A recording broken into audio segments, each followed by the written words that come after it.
I already talked about on Monday in my last video how the UFC was linking with Paramount over the next 7 years starting in 2026 for all UFC content to be streamed on CBS and Paramount for just the measly price of $7.7 billion with a B. Now, like I said, I've already talked about this, but there are still some questions that need to be asked.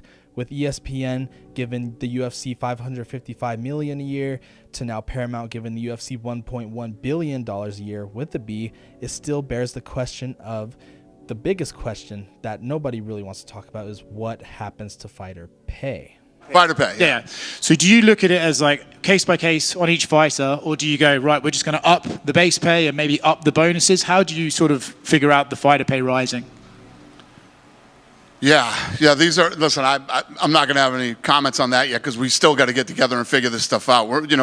It's August. We have till January to figure all that stuff. But the low hanging fruit that's easy to answer. Bonuses are obviously going up. So, that'll be big. And just forget about the tide rising with all the other fighters.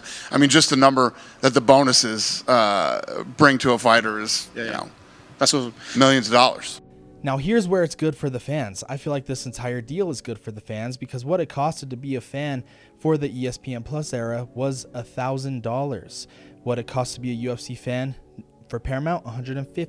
$8 and you get all of the UFC included. It was important to us to have CBS play a big component in this. And as they've laid out, this is Paramount Plus exclusively, but yes, CBS will have simulcasts on many of the fights and likely all of the numbered events, which are formerly the pay-per-view fights. Yeah. Here, just think of this. If you take their ad platform as it stands now, so you're going to sign up for Paramount Plus with ads, it's $8. Now, because the UFC doesn't have big stars, I'm pretty sure they're not going to have to pay Ilia Topuria, Islam Makhachev, DDP, Conor McGregor, John Jones type of money because they're not stars. I also find it a little bit interesting that the WWE just signed with ESPN and the UFC basically cut ties with them. Why? Well, because when you really think about it, over the past 6 years, ESPN has barely promoted the UFC. The countdown shows aren't even on actual ESPN like I thought they originally would be. Sure, they'd be on ESPN too, but still, I've been watching all the countdown shows for the past 6 years on YouTube.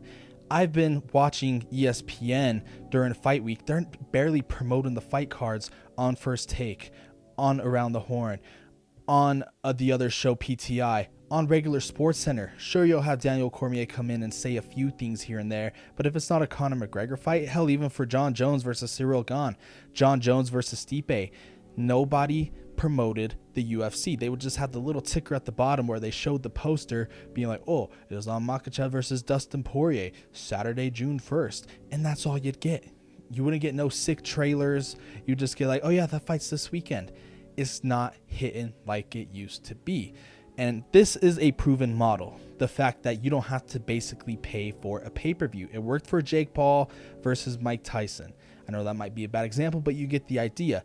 And it's going to work for Canelo versus Crawford.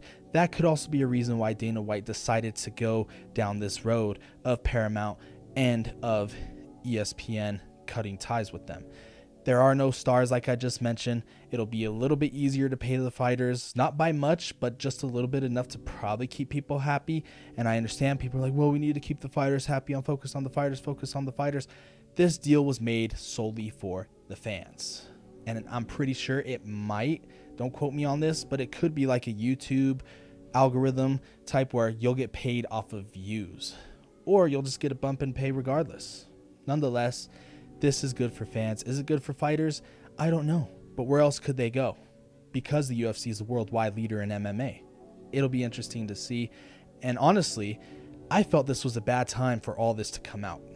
All right, we got a pay-per-view this Saturday, Khamzat Chimaev versus Dricus du Plessis. We should be promoting that. I feel like this is not only putting a giant cloud over it, everybody's forgetting about such a big middleweight fight. That's number one. Number two, you have a pay-per-view in October, 2 pay-per-views in October. Then you have a pay-per-view in November. Then you have a pay-per-view in December. So with the pay-per-view this weekend, and then the pay-per-view in October, then the other pay-per-view in October, then in November, then in December, you still have 5 pay-per-views that people need to buy. You're still going to get your money forking up, forcing fans to pay. I'm pretty sure you're going down the pirate road, some of you, most of you that are watching this video, but nonetheless, pay-per-view is still very much alive until January 2026, and I feel like that's going to piss a lot of people off. But hey, we'll get there before we know it. It'll go by like that.